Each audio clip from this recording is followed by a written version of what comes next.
আসসালামু আলাইকুম। আশা করি সকলে ভালো আছেন। আজ আমি আপনাদের সাথে আলোচনা করব একজন শিক্ষক শ্রেণীকক্ষে শ্রেণী কার্যক্রম পরিচালনা করার সময় শিক্ষার্থীদের সাথে যে যোগাযোগ করেন সেই যোগাযোগ করার ক্ষেত্রে কিছু সমস্যা হয়ে থাকে।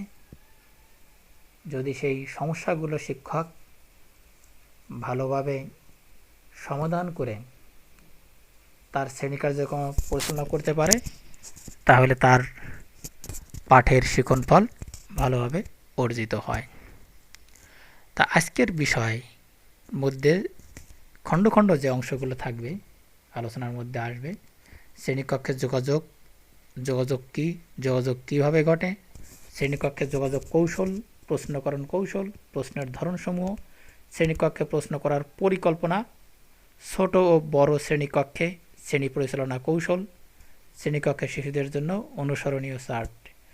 মোটামুটি এই বিষয়গুলো নিয়ে যদি আমি আলোচনা করি এবং আপনারা যদি ধৈর্য সহকারে শোনেন, আপনাদের শ্রেণীকক্ষে সফলভাবে যোগাযোগ করে আপনার পাঠের শিখন ফল অর্জন করাতে সক্ষম হন বলে আশা করি।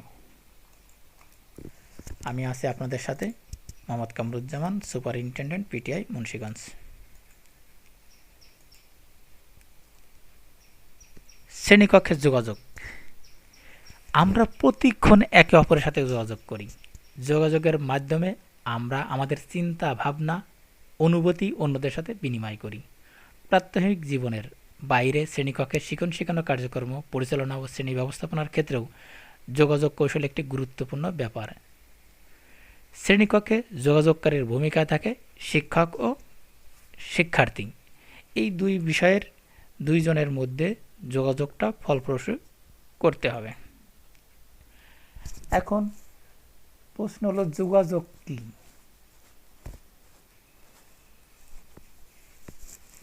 যোগাযোগ একটি প্রক্রিয়া যার মাধ্যমে আমরা একে অন্যের সাথে আমাদের অনুভূতি, জ্ঞান, অভিজ্ঞতা ও তথ্য ভাগাভাগি করি। আমাদের অনুভূতি, জ্ঞান, অভিজ্ঞতা ও তথ্য একে অন্যের সাথে কেবল বিনিময় ঘটলেই যোগাযোগ ঘটে না। একটি উদাহরণ কল্পনা করা যাক। আপনার সহকর্মী আপনাকে দূর থেকে ডাক দিয়ে বলল যে আগামীকাল বিদ্যালয় বন্ধ ঘোষণা করা হয়েছে। আপনি মনে করলেন সহকর্মী আপনাকে সালাম দিয়েছে। আপনি মাথা নেড়ে সালামের উত্তর দিলেন। সহকর্মী আপনার মাথা নাড়ানো দেখে বুঝলেন যে আপনি খবরটি বুঝতে পেরেছেন। এখানে কি যোগাযোগ হলো? আসলে এখানে যোগাযোগ হয়নি। যোগাযোগ তখনই ঘটে যখন একজনের দেয়া তথ্য অন্যজন বুঝতে পারে এবং সে অনুযায়ী সে জবাব দিতে পারে।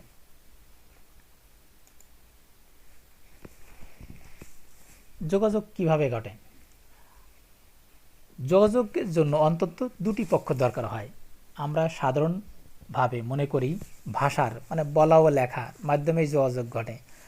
আসলে আমরা যেমন টেক্সট বা শব্দ ও বাক্য ব্যবহার করে যোগাযোগ করি, তেমনি প্রতীক, চিহ্ন ও অঙ্গভঙ্গি ব্যবহার করেও যোগাযোগ করে থাকি। এখন দেখেন ছবি, এই ছবি দেখে কি আমরা বুঝতে পারছি না যে এখানে ধূমপান নিষেধ, এটা চৌরাস্তা, এটা বাম দিকে পার্শ্ব রাস্তা, এটা ডান দিকে পার্শ্ব রাস্তা, জিগজ্যাগ জংশন, টি জংশন, ওয়াই জংশন।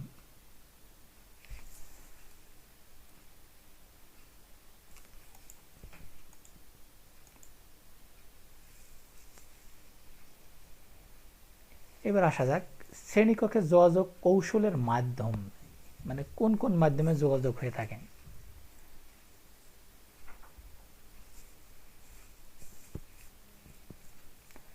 শ্রেণীকক্ষে যোগাযোগ বলতে শিক্ষক শিক্ষার্থীর সকল ধরনের যোগাযোগকে বোঝায়। শিক্ষকের উপস্থাপনা, শিক্ষার্থীর প্রতি তার নির্দেশনা, শিক্ষকের প্রশ্ন শিক্ষার্থীর উত্তর, শিক্ষার্থীর প্রশ্ন শিক্ষকের উত্তর, শিক্ষক শিক্ষার্থীর আলোচনা, শিক্ষার্থীদের দলগত আলোচনা, বোর্ডে ও পোস্টারে লেখা, আঁকা ও নির্দেশনা, এগুলো সবই শ্রেণীকক্ষের যোগাযোগের মাধ্যম।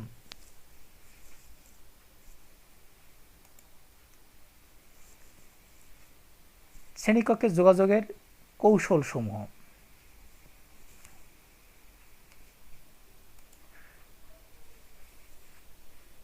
দৃষ্টি নির্ভর যোগাযোগ কৌশল। কি করি আমরা? যেখানে শিখন শেখানোর কৌশল হিসেবে দৃষ্টিশক্তিকে ব্যবহার করা হয়, যেমন বিভিন্ন প্রতীক বা চিহ্ন ব্যবহার, ছবি, মডেল ইত্যাদি ব্যবহার করে যোগাযোগ করা হয়। কথন, শ্রবণ নির্ভরযোগ্য যোগাযোগ কৌশল মূলত পরস্পরের আলোচনা, ব্যাখ্যা, বক্তৃতা ইত্যাদি। আমরা শ্রেণীকক্ষে সাধারণত এই পদ্ধতিতে বেশি যোগাযোগ ঘটাইয়া থাকি। পঠন নির্ভর যোগাযোগ কৌশল কোনো নির্দেশনা লেখা বা পাঠের মাধ্যমে এ ধরনের যোগাযোগ ঘটে থাকে। অনুভূতি বা স্পর্শ নির্ভর যোগাযোগ কৌশল কোনো কিছুর প্রতিকৃতি তৈরি করা, হাতের কাজ করা কিংবা হাতে কলমে কোনো কিছু করা এই ধরনের কৌশলের অন্তর্ভুক্ত।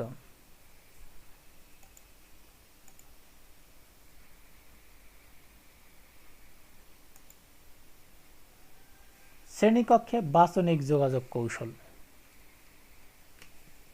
আমরা বক্তৃতা পদ্ধতি, আলোচনা পদ্ধতি, প্রশ্নোত্তর পদ্ধতি এসবের মাধ্যমে শিক্ষক বেশি শ্রেণী কার্যক্রম পড়াশোনা করে থাকে। এখন এই বাচনিক যোগাযোগটাই বেশি আমরা শ্রেণীতে প্রয়োগ করে থাকি। শ্রেণীকক্ষে অবাচনিক যোগাযোগ কৌশল শিক্ষকের মুখের ভাব, কথা বলার সময় দেখাবেন যে একজন শিক্ষকের ফেসিয়াল এক্সপ্রেশন একজন এক রকমের থাকে। যে শিক্ষক হাসি খুশি থাকে তার ক্লাস বেশি আনন্দদায়ক হয়। খুব অঙ্গভঙ্গি করে কথা বললে তাহলে তার ক্লাসটাও আরো সুন্দর হয়। যদি শিক্ষক এক জায়গায় দাঁড়িয়ে না থেকে ঘুরে এদিক ওদিক যায়, দেখাশোনা করে, তাহলে তার ক্লাসটা আরো বেশি, কেউ দুষ্টুমি করতে পারে না। যেহেতু শিক্ষকদের কাছাকাছি যাওয়া যায়, তিনি যান, তাহলে তার ক্লাস আরো বেশি সুবিধা হয়। আর সবচেয়ে বড় ফ্যাক্টর আমি বলি আই কন্টাক্ট। আই কন্টাক্ট এমন একটা বিষয়, চোখে চোখ অর্থাৎ পড়লে একজন যে ছেলে বা মেয়ে দুষ্টুমি করে তার চোখে চোখ পড়লে তার শিক্ষকের সাথে তখন সে ওইটা থেকে সতর্ক হয়ে যায়।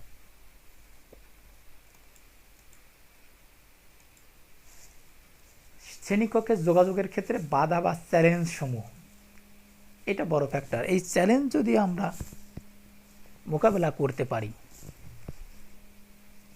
তাহলে আমাদের ক্লাসটা সুন্দর হবে। তো এই চ্যালেঞ্জগুলো কি কি আছে? প্রথমে একটা চ্যালেঞ্জ হচ্ছে অপরিকল্পিত বা অগোছালো কথা। আপনি যদি খুব সুন্দরভাবে কথা বলতে দক্ষ হয়েও থাকেন, তাহলেও আপনার পরিকল্পনার অভাব।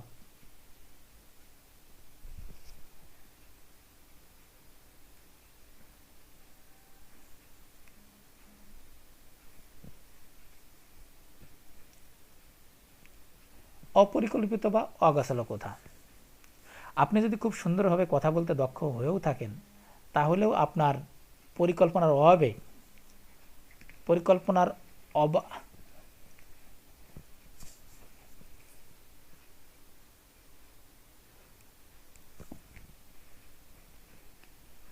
অপরিকল্পিত বা অগোছালো কথা। অপরিকল্পিত বা অগোছালো কথা। আপনি যদি খুব সুন্দরভাবে কথা বলতে দক্ষ হয়েও থাকেন, তাহলেও আপনার পরিকল্পনার অভাব যোগাযোগকে কঠিন করে দিতে পারে। পরিকল্পনার অভাবে আপনি হয়তো ভুলেই গেলেন একটি গুরুত্বপূর্ণ তথ্য দিতে, অথবা অনেক কথার ভিড়ে আপনার মূল কথা হারিয়ে গেল। 2, আঞ্চলিক ভাষা। আপনি যদি বাংলাদেশের কোনো আঞ্চলিক ভাষায় কথা বলেন, তাহলে আপনার ক্লাসের অন্য অঞ্চলের শিক্ষার্থী আপনার কথা নাও বুঝতে পারে। আবার আপনি যদি কোনো প্রত্যন্ত অঞ্চলের শ্রেণীকক্ষে একদম প্রমিত ভাষায় কথা বলেন, তাহলেও শিক্ষার্থীরা আপনার কথা বুঝতে নাও পারে। যদি কোনো যশোরের লোক সিলেটে গিয়ে কথা বলে, তাহলে বুঝতে পারবে না। আবার সিলেটের লোক যশোরে এসে কথা বললে বুঝতে পারবে না।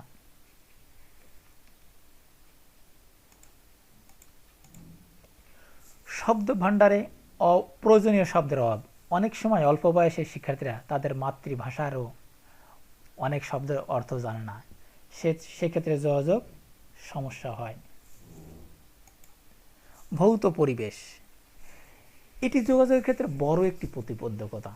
সব স্কুলের পরিবেশ একরকমের নাই। কোনো স্কুলের পরিবেশে দেখা যায় খুব ছিমছাম, কোনো বাইরের কোলাহল নাই। আবার কোনো স্কুলে এমন হাটের কাছে, বাজারের কাছে, মেন রাস্তার কাছে, সেখানে সেখানে সমস্যা হয়। দেখা যায় শিক্ষক পড়াচ্ছে, হঠাৎ করে গাড়ির হর্ন, অথবা বাজারের কাছে মাইক বাজাচ্ছে। আবেগিক ও মানসিক প্রতিবন্ধকতা, এটা দুপক্ষের জন্যই, শিক্ষক এবং শিক্ষার্থী। দেখা যায় শিক্ষকের বাড়িতে কোনো সমস্যা হয়েছে, সে এসে পড়াতে গেলে ভালোভাবে পড়াতে পারবে না। আবার শিক্ষার্থীরা যখন টিফিন থাকে, টিফিনের পরেই এসে যখন খেলাধুলা করে এসেই আবার ক্লাসে বসে, তখন আমার হঠাৎ করে মন বসে না, কিছু কিছু সময় লাগে। আবার যখন ঘন্টা পড়বে বা ছুটির সময়ের অল্প সময় আগে, তখন কিন্তু শিক্ষার্থীরা শুধু অপেক্ষা করে যে কখন ঘন্টা বাজবে। এটা একটা প্রতিবন্ধকতা। নাম্বার 6, সাংস্কৃতিক বৈচিত্র্য বা ভিন্নতা। দেখা যায় চট্টগ্রামের দিকে কোনো বিয়ের অনুষ্ঠান বা মানে কোনো খাতনার অনুষ্ঠান খুব জাঁকজমকপূর্ণ করে এবং তাকে বলে মেজবান। কিন্তু এই মেজবান শব্দ ফরিদপুর বা এইদিকে তারা এইভাবে পরিচিত না। এখন যদি কোনো শিক্ষক ফরিদপুরের মধ্যে মেজবান শব্দটি ব্যবহার করে, তাহলে হয়তো তারা ওইভাবে বুঝতে নাও পারে। দর্শন বা শ্রবণ প্রতিবন্ধিতা। আপনাকে ভাবতে হবে, আপনার শ্রেণীকক্ষে 2-4 জন থাকতে পারে যাদের দেখায় সমস্যা থাকতে পারে বা শোনার ক্ষেত্রে সমস্যা থাকতে পারে, তাদের কথা আপনার মাথায় রাখতে হবে। যার দর্শনের সমস্যা তার সামনের দিকে বসাতে হবে, অথবা শ্রবণের যার সমস্যা তাকেও তার সেই ব্যবস্থা নিতে হবে। এরপরে আছে শিক্ষকের মুদ্রাজনিত আচরণ। কিছু কিছু শিক্ষক কথায় কথায় এক ধরনের মুদ্রাজনিত আচরণ করে থাকে। যেমন কেউ চুলের গোছা পাকানো, মুখের সামনে হাত রাখে, নিজ হাত পা ঘষা, হাত কচলানো বা আঙুল মটকানো, বা অনাগ্রহীমূলক ভাবভঙ্গি ইত্যাদি। তো এগুলো যদি শিক্ষকের থাকে বা একই কথা যদি বারবার বলে, সেটা তার চেঞ্জ করা উচিত। এখন আমাদের বিষয় শ্রেণীকক্ষে কার্যকর যোগাযোগে নিশ্চিতকরণে শিক্ষকের করণীয়।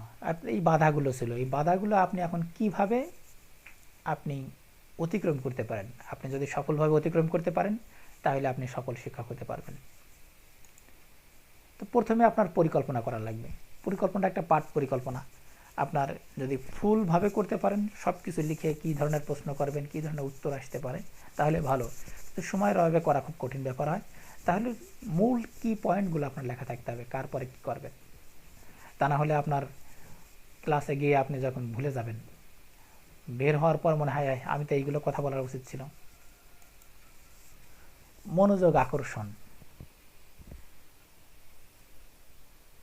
শিক্ষার্থীদের মানসিকভাবে প্রস্তুত রাখুন সব সময়। শ্রেণীর শুরুতে তাদের মনোযোগ আকর্ষণ করুন পাঠ সংশ্লিষ্ট কোনো বাস্তব ঘটনা বলে। এ প্রসঙ্গে একটা বলি, একজন শিক্ষক একটা পঞ্চম শ্রেণীকক্ষে গিয়েছেন। শিক্ষার্থীদের পাঠের শুরুতে মনোযোগ আকর্ষণের জন্য তিনি একটা গল্প দিয়ে শুরু করলেন এভাবে, যে এক দেশে অনেক অনেক আগের কথা, এক দেশে এক রাজা ছিল। রাজার ছিল একটি সুন্দরী মেয়ে। রাজার মেয়ে বিবাহযোগ্য হলো। রাজা ঘোষণা দিলেন, আমার মেয়েকে তার সাথেই বিয়ে দিব এবং তাকে অর্ধেক রাজ্য লিখে দেব। শর্ত হলো, একটি তার স্পর্শ না করে তারটি প্রসারিত করে দিতে হবে, বড় করে দিতে হবে, বৃদ্ধি করে দিতে হবে। এই ঘোষণা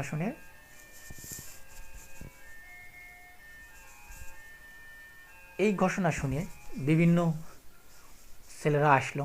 বিভিন্ন ছেলেরা আসার পর কেউ, যেহেতু বলা হয়েছে স্পর্শ করা যাবে না, তাই স্পর্শ করতে না পেরে অনেকেই এটা পারল না।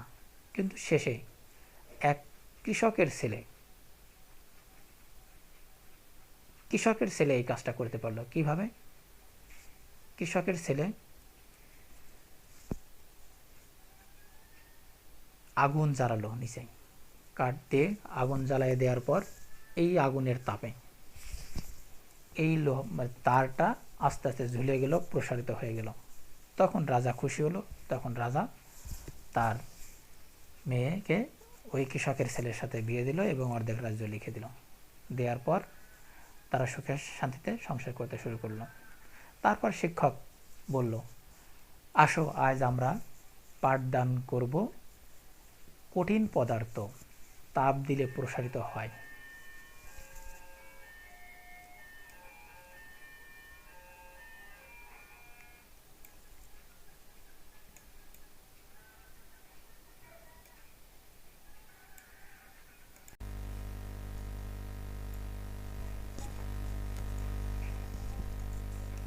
সক্রিয়তা। শ্রেণীতে সক্রিয় থাকুন, পরিপূর্ণ মনোযোগ রাখুন, তবে খেয়াল রাখবেন আপনার সক্রিয়তা যেন শিক্ষার্থীদের নিষ্ক্রিয় না করে দেয়। শিক্ষার্থীদের সক্রিয় রাখার জন্যই আপনাকে সক্রিয় ও সতর্ক থাকতে হবে। ভৌত পরিবেশ। শ্রেণীকক্ষের ভৌত পরিবেশ শিক্ষণ বান্ধব করার ক্ষেত্রে কোনো প্রতিবন্ধকতা থাকলে তা দূর করুন। যেমন বোর্ডের সামনে উঁচু টেবিল থাকলে তা সরিয়ে নিচু টেবিল রাখুন। শিক্ষার্থীদের সাথে নৈকট্য। শিক্ষার্থীদের কাছাকাছি অবস্থান যোগাযোগকে সহজ করতে পারে। শিক্ষার্থীদের কাছে গিয়ে ঘুরে ঘুরে কথা বলুন, এতে তারা মনোযোগী হবে। তবে সতর্ক থাকুন যাতে আপনি আবার একদম শিক্ষার্থীদের উপর ঝুঁকে না পড়েন, এতে আবার শিক্ষার্থী অস্বস্তিকর অবস্থায় পড়তে পারে। চোখে চোখে যোগাযোগ, আই কন্ট্যাক্ট। শিক্ষার্থীদের সাথে চোখে চোখ রেখে কথা বলুন।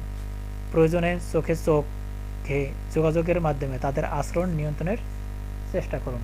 এটা সবচেয়ে গুরুত্বপূর্ণ বিষয়, চোখে চোখে রাখা।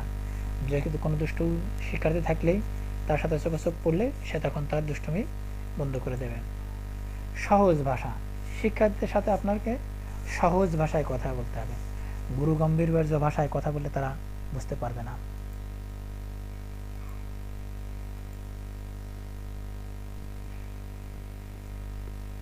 সুস্পষ্ট নির্দেশনা। প্রতিটি কাজের পরিষ্কার নির্দেশনা দিন, যেমন কাজটি কি, কিভাবে করতে হবে, কি কি করতে হবে ইত্যাদি। নির্দেশনা প্রয়োজনে পুনরাবৃত্তি করুন, অথবা নির্দেশনা দেওয়ার পর শিক্ষার্থীর দু একজনের মধ্যে আবার জিজ্ঞাসা করতে হবে কি বলা হয়েছে তোমরা বলো। কণ্ঠস্বরের প্রয়োজন মাফিক ব্যবহার। পরিষ্কার স্বরে কথা বলুন যাতে সকলে শুনতে পায়, তবে আপনার কণ্ঠস্বর হবে কোমল ও আন্তরিক। কখনো কখনো আপনি জোর দিয়ে কথা বলবেন, তবে কখনো আগ্রাসী কণ্ঠে কথা বলবেন না। খুব দ্রুত বা খুব ধীরে কথা না বলে যথাযথ গতিতে কথা বলুন। আবার সবসময় একই গতিতে ও একইভাবে কথা বললে শিক্ষার্থীরা বিরক্ত হতে পারে। তাই প্রয়োজন অনুসারে কণ্ঠস্বর আবেগ এনে জোর বাড়িয়ে বা কমিয়ে বিষয় উপস্থাপন করুন। যেমন দুঃখের কোনো ঘটনায় কণ্ঠে দুঃখের আবহ আনুন, আবার মজার কোনো কিছু মজা করেই উপস্থাপন করুন।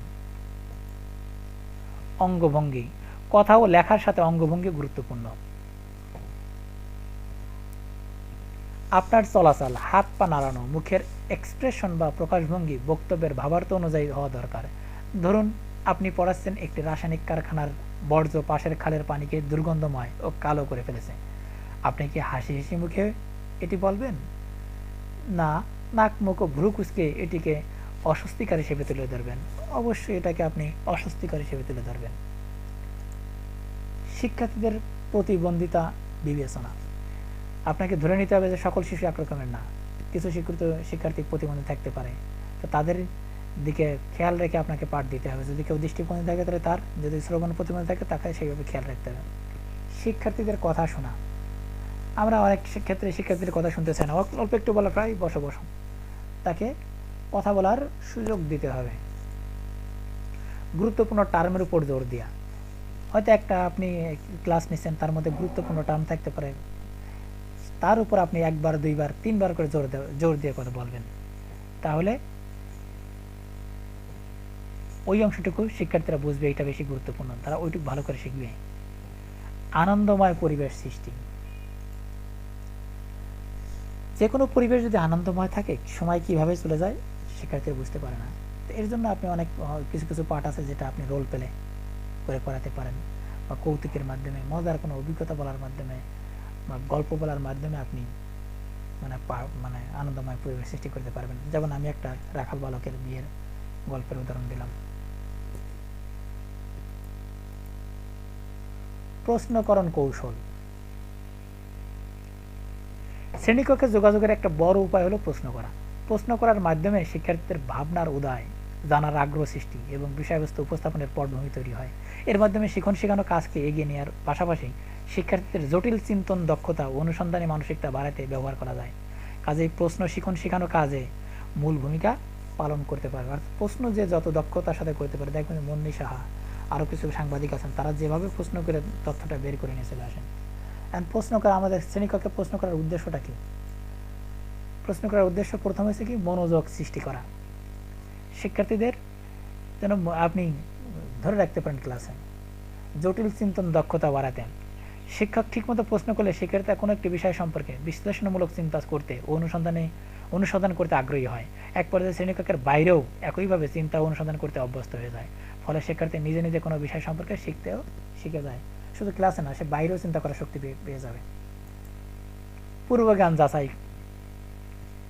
অনেক সময় আমরা পূর্বজ্ঞান যাচাই করার জন্য প্রশ্ন করি, কারণ যদি সে আগে থেকে তার নলেজ যদি না থাকে, তাহলে এইটার সাথে নতুনটার সাথে সে খাপ খাইতে পারবে না, বুঝতে পারবে না। এর জন্য আমরা প্রশ্ন করে থাকি। তারপরে আমরা শিক্ষার্থীর অগ্রগতি যাচাই, আমরা যা শেখালাম তার কি অগ্রগতি যাচাই করার জন্য। তারপর আবার অনেক ক্ষেত্রে দেখা যাচ্ছে কেউ দুষ্টমি করছে, সেই সময় আবার প্রশ্ন করা যাতে শৃঙ্খলাটা আনার জন্য। কখন কি উদ্দেশ্যে প্রশ্ন করে? আমরা তিনটা উদ্দেশ্যে প্রশ্ন করি, তিনটা সময়ে প্রশ্ন করি।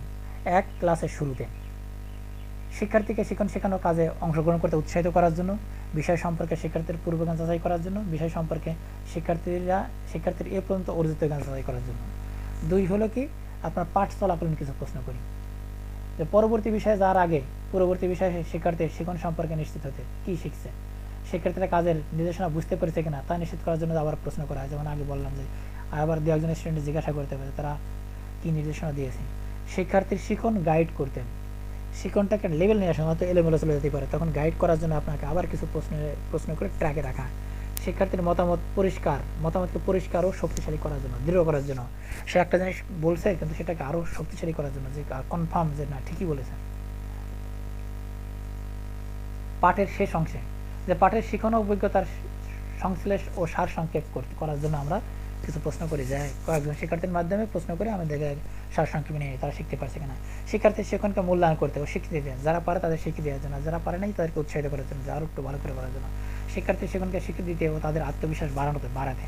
পাঠের শিক্ষণকে বিস্তৃত পাঠ্যক্রমের সাথে সম্পৃক্ত করতে, যে পুরো একটা পাঠের সাথে আপনি পুরো একটা বইয়ের একটা লিঙ্কেজ তৈরি করার জন্য বা ওই চ্যাপ্টারের লিঙ্কেজ তৈরি করার জন্য কিছু প্রশ্ন করা হয়। শিক্ষক ও শিক্ষার্থীর আত্মমূল্যায়নকে সহায়তা করতে, যে আমি এতক্ষণ পড়ালাম, শিক্ষক এতক্ষণ পড়ালো, শিক্ষক তারা নিজেকে যে আমি যা পড়ালাম শিক্ষার্থীরা বুঝতে পারছে কিনা, সেক্ষেত্রে প্রশ্ন করার মাধ্যমে বুঝতে পারে, এবং শিক্ষার্থীরাও তাদের বুঝতে পারে যে স্যার যে শেষে পড়ানো শেষ আমাদের প্রশ্ন করছে, আমি যদি পারি তাহলে বুঝলাম যে আমি পারছি, আমি শিখতে পারছি, আর যদি না পারি তাহলে বুঝলাম যে আমার এই পাঠ থেকে আজকে আমি শিখতে পারি নাই। প্রশ্নের ধরন সমূহ, একটা থেকে বিশ্লেষণমূলক।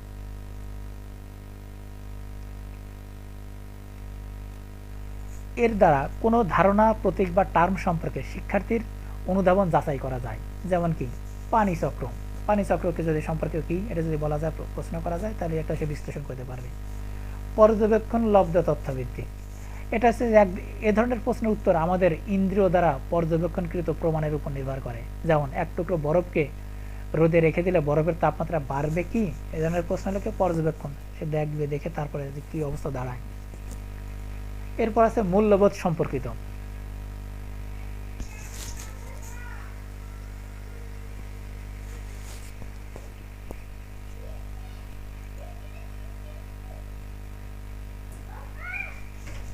এই ধরনের প্রশ্নের উত্তর শিক্ষার্থীর মূল্যবোধের উপর নির্ভর করে। শিক্ষার্থী তার মূল্যবোধের উপর ভিত্তি করে কোনো কিছু প্রশংসা করে বা সমালোচনা করে বা মূল্য আরোপ করে।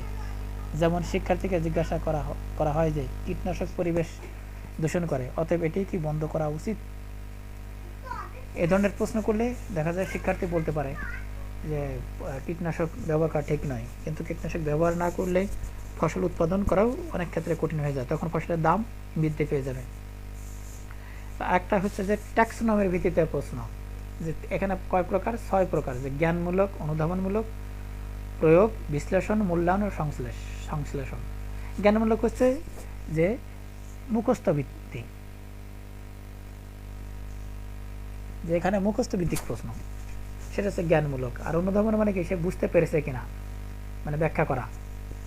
আর শুধু কি কাকে বলে হলো জ্ঞানমূলক। আর অনুধাবন মানে ব্যাখ্যা করা। আর প্রয়োগ মানে সে সেই জিনিসটা তার ওই পরিস্থিতি সামনে আসলে সে ওইটা সেই সমস্যার সমাধান করতে পারে কিনা। আর বিশ্লেষণ হচ্ছে যে একটা বড় জিনিস আছে, একটা ফুলের পাপড়ি মানে একটা ফুল, এর ফুলের কয়টা অংশ, এটা যে ভেঙে ভেঙে যে ব্যাখ্যা করা, এটা বিশ্লেষণ। আর মূল্যায়ন হচ্ছে যে যে একটা জিনিসের ভালো দিকে থাকতে পারে, খারাপ দিকে থাকতে পারে, এই দুইটা মিলিয়েই হলো গিয়ে মূল্যায়ন। আর সংশ্লেষণ হলো যে এর থেকে নতুন কিছু একটা জিনিস আসে, সেখান থেকে আরও নতুন কিছু তৈরি করা। তা আমরা প্রাথমিকের ক্ষেত্রে এই তিনটা প্রয়োগ করি, যে জ্ঞানমূলক, অনুধাবনের প্রয়োগ, এই ধরনের 3 ধরনের প্রশ্ন আমরা প্রাথমিকের ক্ষেত্রে করে থাকি।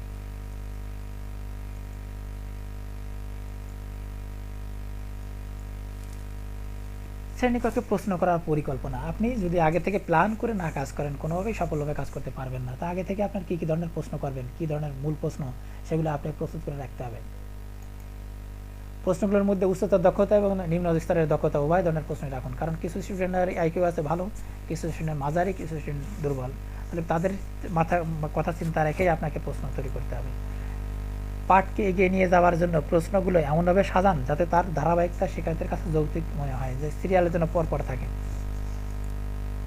প্রশ্নগুলোর ভাষা ও গঠন সহজ, পরিষ্কার, বৌদ্ধ ও শিক্ষার্থীর উপযোগী হবে। প্রশ্ন এমন যেন না হয় যে 5-এর প্রশ্ন যদি আপনি 3 স্টুডেন্টের করেন, তাহলে তারা বুঝতে পারবে না। আপনার লেভেল বুঝে আপনাকে প্রশ্ন করতে হবে। প্রশ্নকরণ, আপনি কিভাবে শ্রেণীকক্ষে প্রশ্ন করবেন, করার পর তারা কীভাবে উত্তর দেবে, এই একটা যে বাস্তবায়ন, এটা একটা গুরুত্বপূর্ণ বিষয়। তো প্রশ্নকরণ আপনি প্রথম হলো আপনি কি করবেন, প্রশ্ন করেন। শ্রেণীকক্ষে প্রথমে আপনি একে প্রশ্ন করবেন, প্রশ্ন করার পর আপনাকে সময় দিতে, অপেক্ষাধীন সময়, যে তারা উত্তর দেওয়ার ক্ষেত্রে। তারপরে কি করবেন, অনেকে হাত তুলছে, তখন আপনি নির্দিষ্ট করতে হবে এর মধ্যে যে কাকে আমি প্রশ্ন করব। এরপরে হলো শিক্ষার্থী জবাব দেবে। শিক্ষার্থী জবাব দেওয়ার পরে আপনি কি সঙ্গে সঙ্গে উত্তর দেবেন যে হয়েছে হয় নাই, আপনাকে একটু ভাবতে হবে, একটু সময় দিতে হবে, যাতে অন্য শিক্ষার্থীরাও ভাবে যে কী অবস্থা, স্যার কী বলে। এলো অপেক্ষাধীন সময়। এরপরে কি, যে জবাব, প্রতিক্রিয়া ও দিক পরিবর্তন। এখন শিক্ষার্থীদের জবাব দিয়েছে, যদি সঠিক হয় তাহলে বলবেন হ্যাঁ ঠিক হয়েছে, যদি কিছু ভুল হয় ডাইরেক্ট বলা যাবে না ভুল হয় নাই, ভুল হয়েছে। আপনি বলবেন আপনি তুমি এইগুলো বলেছো, ঠিকই বলেছো সব, তবে এইখানে এইভাবে ব্যাখ্যা, তাহলে দেখবেন যে সে তাহলে বুঝতে পারবে তার কোথায় ত্রুটি ছিল। এখন বড় শ্রেণীকক্ষে শ্রেণী পরিচালনার কৌশল, সেক্ষেত্রে আমরা দেখেন বসার ব্যবস্থা, এই একটা ছবি দেখেন, এভাবে বসার ব্যবস্থা করা যেতে পারে, আর একটা ছবি এভাবে বসার ব্যবস্থা করা যেতে পারে, আর একটা ছবি এভাবে বসার, সাধারণত আমরা এই ধরনেরই বসার ব্যবস্থা থাকে স্কুলে। এটা আর এক ধরনের ব্যবস্থা, এখানে যোগাযোগ ব্যবস্থা সহজ হয় শিক্ষকের। শ্রেণীকক্ষে বিভিন্ন প্রান্তে চলাচল করা, শিক্ষক যেন এক জায়গা থেকে আরেক চলাচল করতে পারে। সকল শিশুর প্রতি নজর রাখতে হবে বড় শ্রেণীর পরিচালনা করার জন্য। তারপরে দলগত কাজ করানো, দলগত কাজ করালে তাহলে আপনার যাতে, এখন কথা হলো বড় শ্রেণীকক্ষ আর ছোট শ্রেণীকক্ষের মধ্যে পার্থক্যটা কি। আমাদের দেশে সাধারণত ধরা হয় 40-এর বেশি স্টুডেন্ট থাকে তারা ধরা হয় বড় শ্রেণীকক্ষ, আর যারা যদি 20-এর নিচে থাকে তারা ধরা হয় ছোট শ্রেণীকক্ষ, আর যেটা 20 থেকে 40-এর মাঝামাঝি এটা বলা হয় মাঝারি। তো বড় শ্রেণীকক্ষে আমাদের এই দলগত কাজ করালে বেশি আপনি অ্যাক্টিভ রাখতে পারবেন। সকলের উদ্দেশ্যে প্রশ্ন করা, নির্বাচিত উত্তর গ্রহণ, মানে আপনার উদ্দেশ্যে প্রশ্ন করতে হবে সকলের উদ্দেশ্যে করে, আর নির্বাচিত কিছু শিক্ষার্থী যারা পারে বা যারা পারে না তাদেরকে আপনি আগে থেকে মার্কিং রাখবেন, সেই অনুযায়ী আপনি তাদেরকে প্রশ্ন করবেন। শিশুদের দিয়ে খাতা মূল্যায়ন, যেহেতু ছাত্র সংখ্যা বেশি, আপনি যারা পারক শিশু দিয়ে অপারক শিশুর খাতা মূল্যায়ন করতে পারেন। শ্রেণীনেতার সহায়তা নিতে পারেন, দলনেতা করতে পারেন, শ্রেণীনেতা করতে পারেন, তাদেরকে ক্লাসে সহায়তা নিতে পারেন অনেক বড় শ্রেণী পরিচালনার জন্য। শিক্ষার্থীদের শ্রেণীকক্ষের বাইরে নিয়ে যাওয়া যেতে পারেন, কিছু ক্ষেত্রে বাইরে নিয়ে যেয়ে করতে পারেন, আবার কিছু ক্ষেত্রে কিছু বাইরে নিলেন কাজ দিলেন, আবার কিছু ভিতরে কাজ দিলেন। এভাবে দিয়ে আপনি এই পন্থাগুলো অবলম্বন করে আপনি বড় শ্রেণীকক্ষে শ্রেণী পরিচালনা করতে পারেন। এবার আসা যাক আমাদের ছোট শ্রেণীকক্ষে শ্রেণী পরিচালনার কৌশল। বড় শ্রেণী কক্ষে যেভাবে করা যায়, ছোট শ্রেণীকক্ষে আরও সহজ ব্যাপার। বসার ব্যবস্থা তো আগেই যে দেখানো হয়েছে, সকলের প্রতি সমান সুযোগ প্রদান করে মনোযোগ দেওয়া যায়, এখানে দিতে হবে। শ্রেণী কার্যক্রমে শিক্ষার্থীদের প্রত্যক্ষ সংযুক্তি বা অনুশীলন, এখানে যত ছাত্রছাত্রীর সংখ্যা কম, আপনি সবারই কাজ দেখতে পারবেন, দিতে পারবেন, ধরতে পারবেন। শিক্ষার্থীদের কাজ তদারক করা, আপনি সকলের কাজ তদারকি করা যাবে সহজভাবে। উপকরণ ধরতে ও পরীক্ষা নিরীক্ষা করতে পারবেন, যেহেতু লোক সংখ্যা কম তাদেরকে সবাই হাতে হাতে ধরতে পারবে, উপকরণ পরীক্ষা নিরীক্ষা করাও সহজ হবে। চিন্তা আলোচনা করতে দেওয়া, তাদেরকে প্রশ্ন করে চিন্তা করার সুযোগ দেওয়া সম্ভব, আলোচনা করা সম্ভব, সময় যেহেতু বেশি থাকে। সরাসরি প্রশ্ন করা এবং ফিডব্যাক প্রদান, এবং প্রত্যেকের প্রশ্ন করা যায় এবং তার ফিডব্যাক, যে উত্তর দেয় তার ফিডব্যাক প্রদান করা যায়, যেহেতু ছোট শ্রেণীকক্ষ। এরপরে শ্রেণীকক্ষে অনুসরণের চার্ট স্থাপন, এই চার্টটা আপনারা ঝোলায় রাখবেন, তাহলে আপনার কাজ অনেক ক্ষেত্রে সহজ হয়ে যাবে। শিক্ষকের কথা মনোযোগ দিয়ে শুনবো, এই চার্টে লেখা থাকবে প্রথম। তারপরে দেখবে দলে কাজের সময় সবার মতামত শুনবো, অন্যের মতামতের সাথে একমত না হলে ভদ্রভাবে যুক্তি দিয়ে তার মত খণ্ডন করব। দলে সক্রিয় অংশগ্রহণ করব, কিছু বলার আগে কি হাত তুলব, সবার সাথে ভালো ব্যবহার করব এবং সদ্ভাব বজায় রাখব। আমার খাতায় আমার কথা বা চিন্তা নিজেই লিখব। সবাই একসাথে কথা বলবো না, একজন বলার পর অন্যজন বলবো। সবাইকে দলের কাজ উপস্থাপন করার এবং অংশগ্রহণ করার সুযোগ দেব। শান্তি বজায় রাখবো যাতে সবাই সবার কথা শুনতে পায়। দলের কাজ পরিচালনায় একে অন্যকে সহযোগিতা করব। তা আমরা এই 10টা অনুসরণীয় চার্ট স্থাপন করা হয়েছে। এই চার্ট যদি আমার থাকে, কোনো শিক্ষার্থী একটু ভুল করলেই হাত না তুলে যদি হঠাৎ করে দাঁড়ায় কথা বলে, তখন বলতে হবে 4 নাম্বার সংকেত। অনুসরণীয় চার্ট 4 দেখুন। এরকমের হয়তো আপনি কয়েকদিন করে দেখা যাবে, তখন তারা আর এলোমেলোভাবে কথা বলবে না, উত্তর দেবে না, নিয়ম পরিচালনা করেই আপনার উত্তর দেবে, মানে শ্রেণী কাজে জড়িত থাকবে। তা আমার বিশ্বাস আপনারা যদি এই কাজগুলো করেন, আপনার শ্রেণীকক্ষে আপনার যোগাযোগ সুন্দর হবে, আপনি সুন্দরভাবে আপনার শ্রেণীকার্য পরিচালনা করে আপনার পাঠের শিক্ষণফল অর্জন করাতে পারবেন। Please subscribe the channel to get next videos. আপনাদেরকে অনেক অনেক ধন্যবাদ।